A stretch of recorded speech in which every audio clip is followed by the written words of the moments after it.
Imagine getting paid just for sharing your thoughts on products and services you use every day. With Survey Junkie, it's that simple. Click on the link in the video description to discover how you can start earning today by taking surveys. An ambitious office worker has revealed his top tips on how to defeat the daunting Mount Everest with hardly any training or experience. Neil Parekh made the taxing journey up the world's tallest mountain and claims anyone can do it if they're brave enough and clever, with what they bring, with toilet paper being a must-have item. He named 3 clutch items that saved his trip and made the grueling journey so much simpler. Neil posted his legendary advice onto X, formerly known as Twitter, as he revealed he trained for only 3 weeks before he climbed up the mountain and has never hiked before. He said, "I firmly believe that anyone with average fitness can do this. The trek itself isn't too technical. It's long, yeah, but that's expected. The hard parts come from the unexpected." At the top of Everest Base Camp, Neil's final destination, the elevation soars to over 18,500 feet. Altitudes like that are hardly ever experienced by the human body, meaning it can be a huge shock to the system. Breathing becomes trickier and the bitter cold can latch onto your body, making the final days hell if you aren't slowly acclimatized.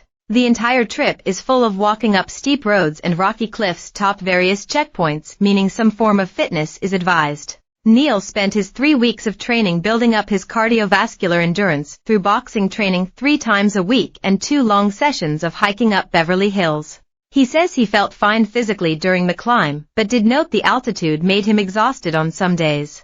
To combat this, he recommended a simple fitness routine of walking up steps for an hour at a time to build up the feeling of fatigue so your body knows how to overcome it. The vastly different weather to what most of us feel in our day-to-day lives also means what you wear is crucial. Neil recommended being smart with your packing, as sometimes the mountains can be hot when the sun is beaming. But rain can also spoil the fun, so a rain jacket of some kind is crucial. He said he wore several layers on most of the days, which consisted of a long-sleeve shirt with a short-sleeve one over it and then a fleece sweater on top again. Completing the look was a neck gaiter, a baseball cap, hiking boots, and some lightweight trekking trousers. Even if you don't have the gear with you or think the price of specialist boots and trousers are simply too high at home, Neil says the first stop the journey is littered with discount hiking shops. The 3 golden items that Neil said made the trip so much easier was toilet paper, a camelback for water, and electrolyte tablets. He said on his social media, "Bring toilet paper everywhere. Trust me. Bring a camelback for water, way more convenient than a water bottle, and liquid for electrolytes. Drink 2 of these per day." Some basic medicine and a pillowcase was also recommended, as the days can be long, with many of the nights being unforgiving in terms of a sleep schedule. Climbing any mountain, let alone Everest, can be a potentially fatal trip, but for Neil and thousands of others the real danger starts at the airport. Lukla Airport in the Himalayas is commonly referred to as the most dangerous airport in the world due to its very short airport. Standing at just 500 m long, it is one of the smallest airstrips on the planet. The airport sits at an elevation of over 9,300 feet, which to many of us is more than we've ever encountered before. In the first 2 days, Neil and his wife trekked for over 11 hours across suspension bridges and uneven terrains. He said, "I quickly start realizing that trudging uphill, with a pack, in thin air, is crazy hard.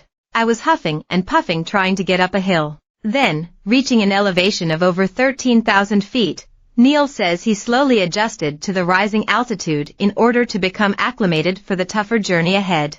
Something Neil claims to have never adjusted to is the lack of supplies and places to relax on the trip.